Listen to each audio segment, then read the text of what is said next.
What is going on? Welcome in.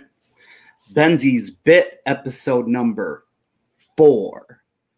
I appreciate you guys stopping in with me this morning. Hopefully you guys brought your coffee just like me. And we can get deep down into it. First thing we're going to start off with today is going to be, obviously, Benzy's Breakdown. Benzy's Breakdown this week is going to be all about the tight end position. Okay, so we're going to break down the top 10 tight ends, in my opinion, based on a PPR format. All right, so first and foremost, we're going to start with the notables.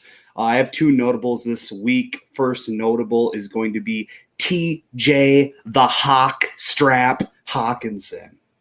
All right, last season, right? 12 games, averaged 6.7 fantasy points per game, and had the staff meister, Matt Stafford, for 8 games. So with the healthy Matthew Stafford, I project TJ to get a lot more work. For one, having those good balls sent his way. But also, he's just talented. You saw him in college with Iowa and what he can do there.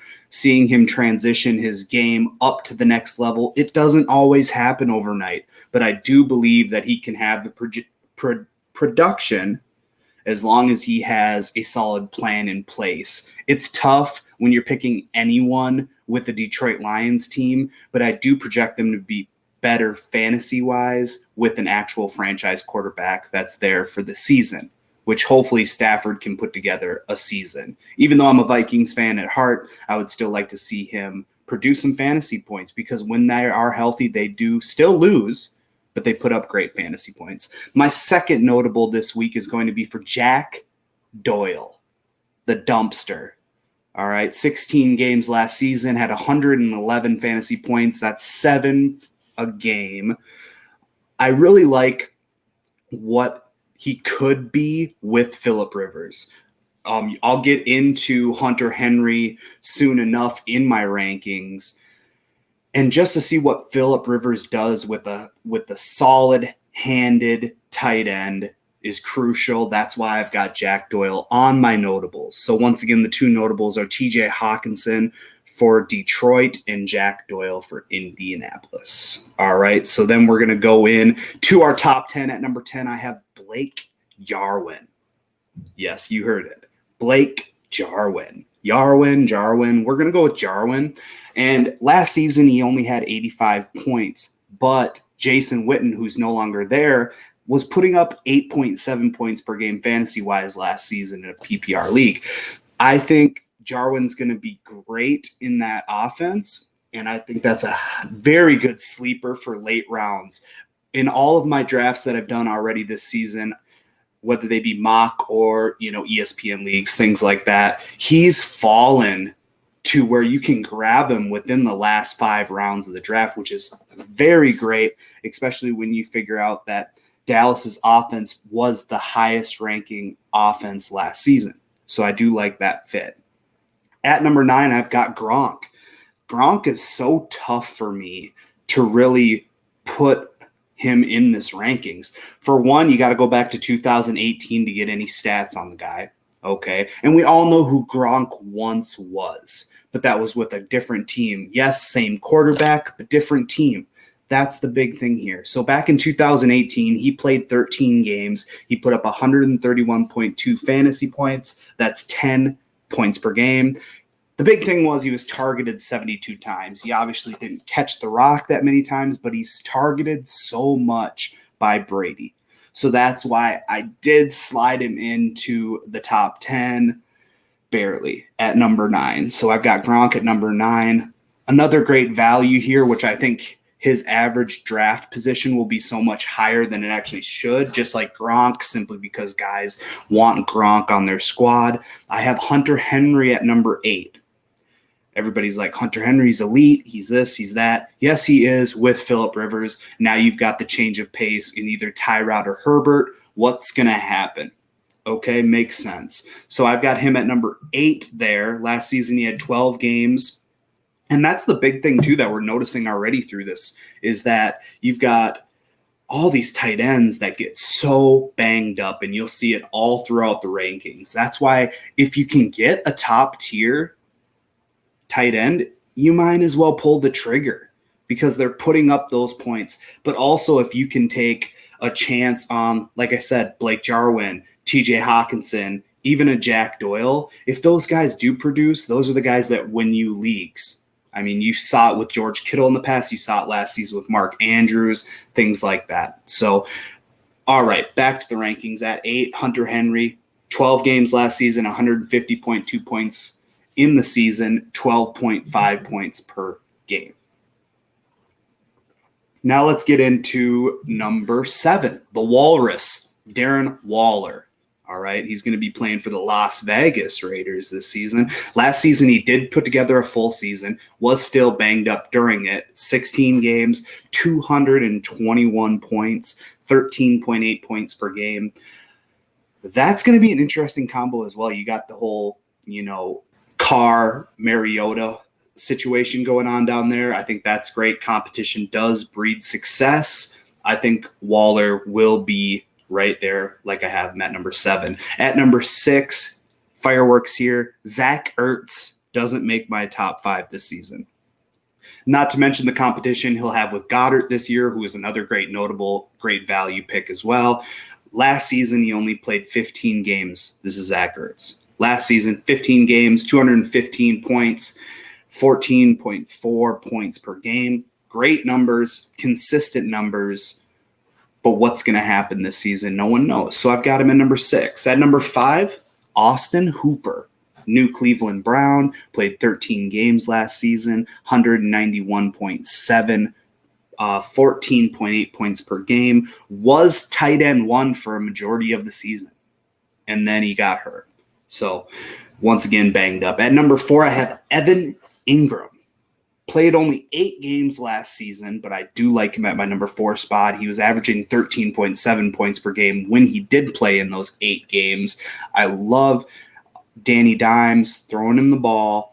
I have a lot of faith in that franchise to kind of make the turn this season. That's not to say they're going to be a playoff team, but just at least make the turn and be more competitive. Putting up more fantasy points is going to be key to that, because I could really care less if you're losing games. As long as you're putting up fantasy points, that's all I care about. So let's do a recap. At number 10, we had Blake Jarwin. 9, Rob Gronkowski. 8, Hunter Henry. 7, Darren Waller. 6, Zach Ertz. 5, Austin Hooper. 4, Evan Ingram. All right, into my top 3. At number 3, we have Mark Andrews. Last season played 15 games, 207 beastly grown man points, averaging 13.8 points per game. Playing with the Baltimore Ravens, you're going to have an explosive offense, and therefore the more points that they put up in a season, the better odds that this player, Mark Andrews, will have elite number of points. Therefore, he's top 3. And my top 2, this is tough. It's tougher for me, obviously, just because it could go either way with your top 2. I really firmly believe that. Both elite teams, but at number 2, I put George Kittle. Last season, 14 games, 222.5 points, 15.9 points per game. Now, the points per game is matching with my number 1, Travis Kelce. They both averaged 15.9 points per game. Travis Kelce played all 16 games during the season. George Kittle only played 14, so I'm going to give the durability aspect to Travis Kelce. Also, once again, it's hard to not put a skill player, especially as how talented Travis Kelce is, when you add it with a Patrick Mahomes. That's just the toughest part about it. You got Garoppolo, Jimmy G, you got him with George Kittle. I have more faith, obviously, in Patty Mahomes. So Travis Kelce does take over my number 1 spot for Benzy's breakdown at tight end in 20. So rounding it off, once again, we had Blake Jarwin at number 10, Rob Gronkowski at 9, Hunter Henry 8, Darren Waller 7, Zach Ertz 6, Austin Hooper 5, Evan Ingram 4, Mark Andrews 3, George Kittle 2, Travis Kelce number 1.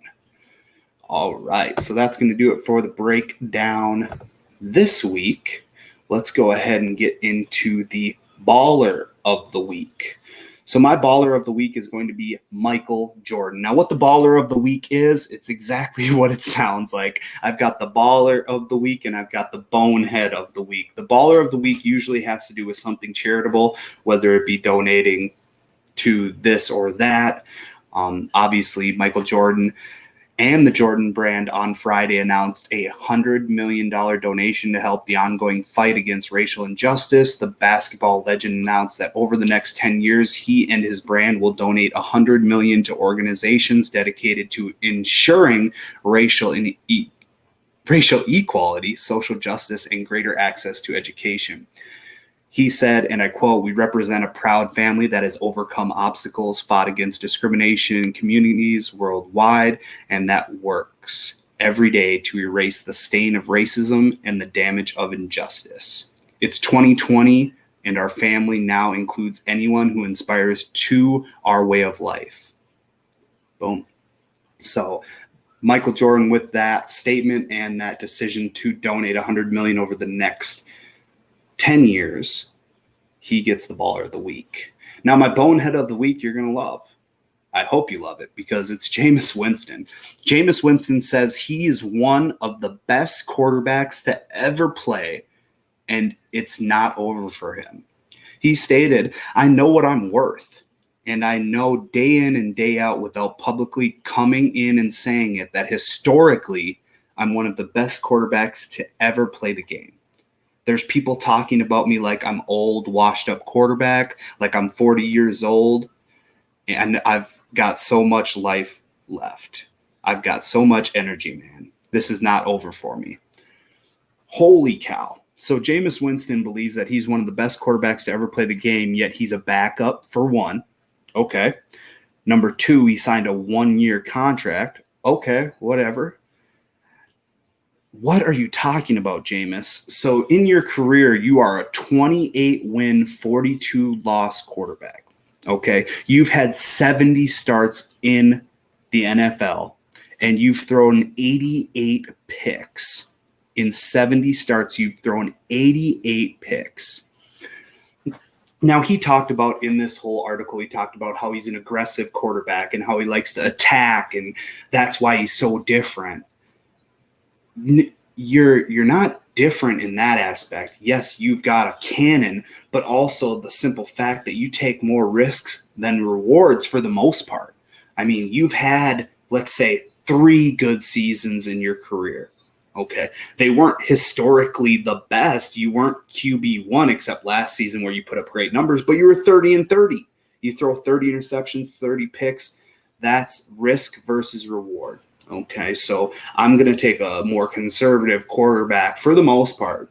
I do like gunslingers, but I also think that it really depends on what's the outcome of this. If you're making more awesome plays than bad plays, I understand it. But for me, it's not even in the question if he's one of the best quarterbacks to ever play.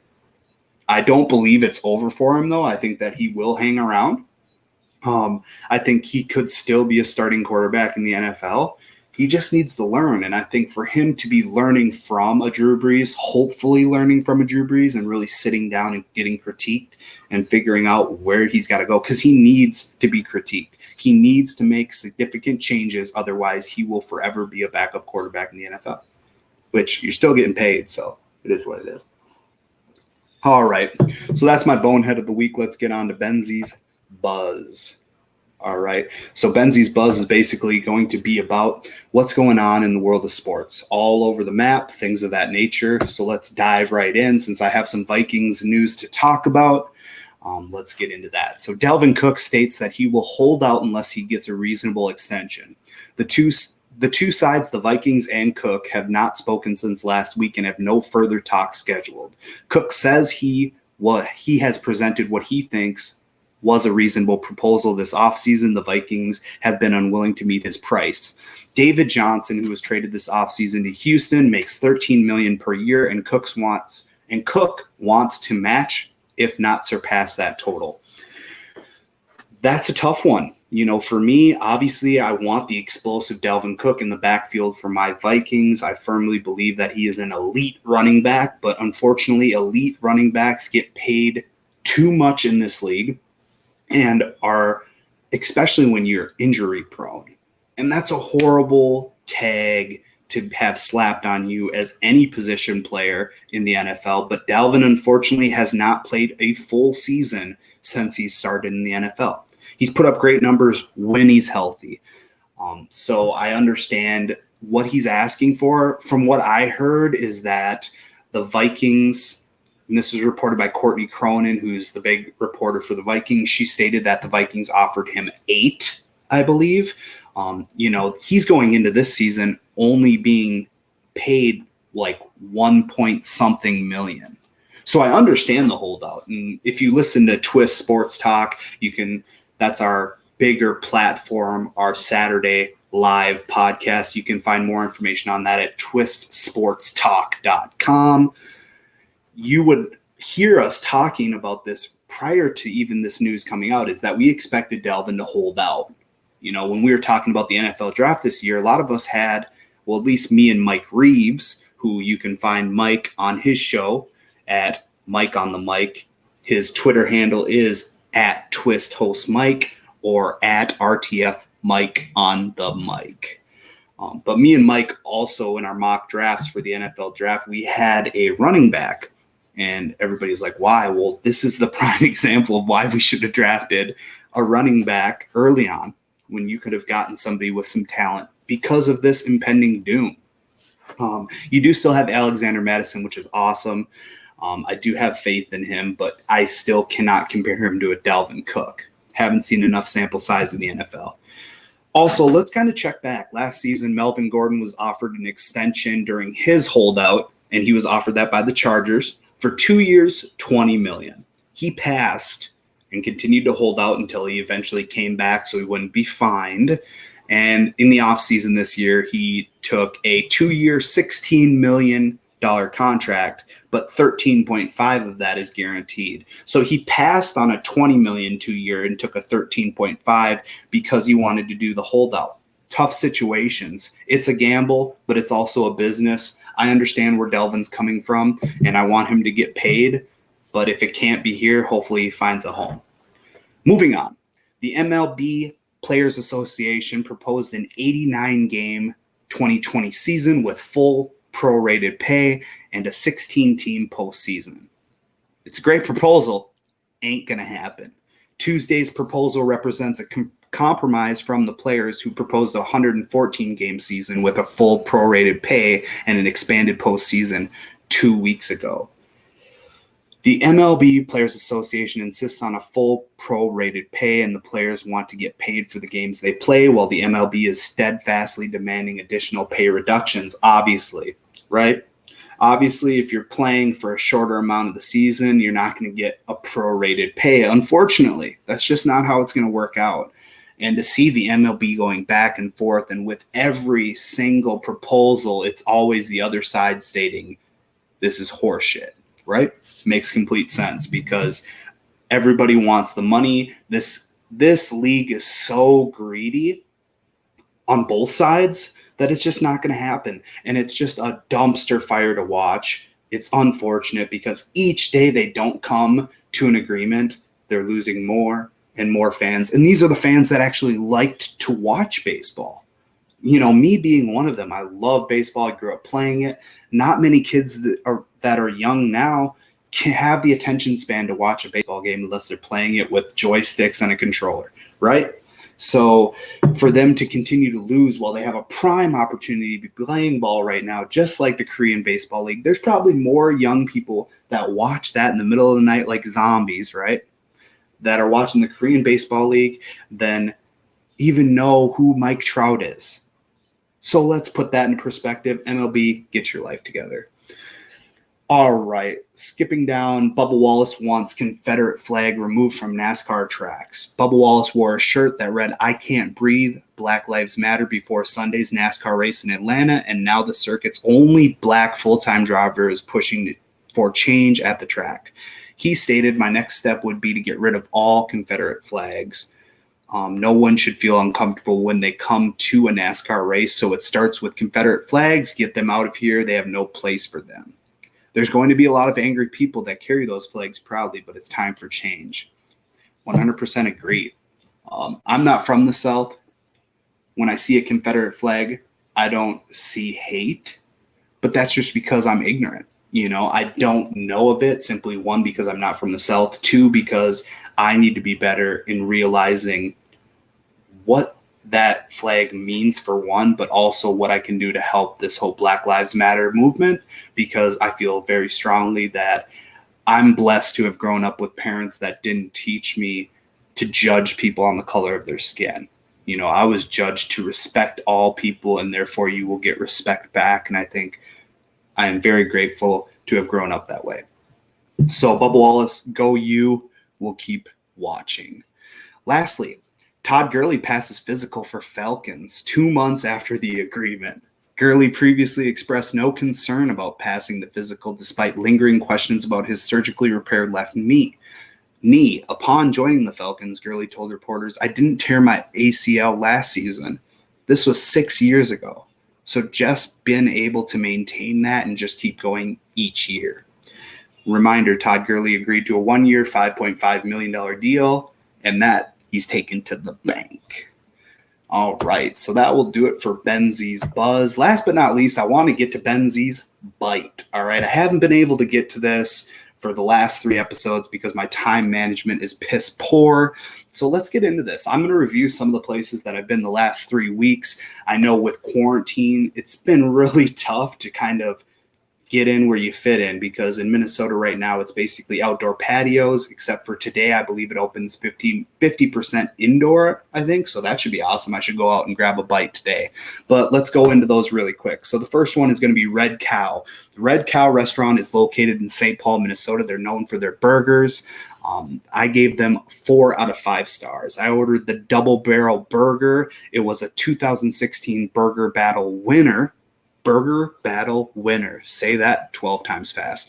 All right, so it's a double patty, white American cheese, grilled onions, and their special sauce. The big thing about Red Cow is they're known for their free-range, like grass-fed beef, and that's the big thing. And you do taste it in the beef. Probably one of the best burgers I've ever had, but it's still a burger, so I still only give it 4 out of 5 stars. All right, on to the next one. We got K-Taco. K-Taco is located in Savage, Minnesota. I gave it 3 stars. I had some K-Tacos. Obviously, that's what they're known for. It's got cilantro, onion, hot salsa, and choice of protein. I also had tostadas, churro. The big thing was the Mexicorn. I'm a big fan of Mexicorn. Usually it's a lot of seasoning, less mayo, right? It wasn't. It was too much mayo. That's why they got knocked down to 3 stars. Last but not least, we did go over the weekend to Tavern 4 and 5 in Eden Prairie, Minnesota. I had the grilled prime New York strip, garlic herb butter, hand mashed potatoes, asparagus. It was awesome. That will be my 5-star. That will set the bar high. Awesome, even though it was outdoor, even though it was raining, we were underneath the little patio. Awesome spot. Loved it. Hope you guys get to check out those spots. Also, big shout out to, once again, Twist Sports Talk. Come watch us on Saturday. We're going to have Paul Meat Sauce Lambert on. If you want to join us, please do. You can either catch us live on RTF Sports Network. You can on their Facebook page. You can catch us live on the Twist Facebook page, or you can go to twistsportstalk.com and catch our episode after it happens. Thanks, guys. Have a great week.